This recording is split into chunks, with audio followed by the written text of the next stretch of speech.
এটার ভিতরে তো আমার ছোট ভাইটি আছে বুঝছস? এখন এটার ভিতরে তো গেলে সন্দেহ করবো না, ভালো হবে না।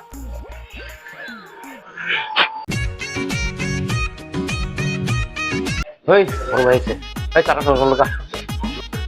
ভাই আসসালামু আলাইকুম। ওয়ালাইকুম আসসালাম। কি রে তোরা এই রোজা রমজান মাসে এই তার দোকানে কি করতে হবে? তার দোকানে আবার চা খাইতে হচ্ছে বসে বসে, একটা রোজার আওয়াজ নাই। ঠিক যা তোরা এসে বেরো, তোর সামনে যেন না দেই তো করে যা বেরো থেকে। ভাই ওরা সবাই বেয়াদব হয়ে গেছে, রোজা রমজান মাসে চাটা খাইতেছে। সবাই ভুলে গেছে।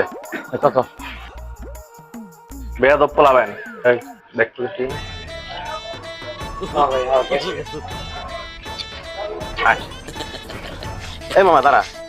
আচ্ছা বুঝলাম আমরা বেয়াদব হয়ে গেছি, চার দোকানে যা চা খাই। বড় বাইকের লিগে এই যে চার দোকানে ঢুকলো, ফলো করা দরকার না? চল ফলো করি।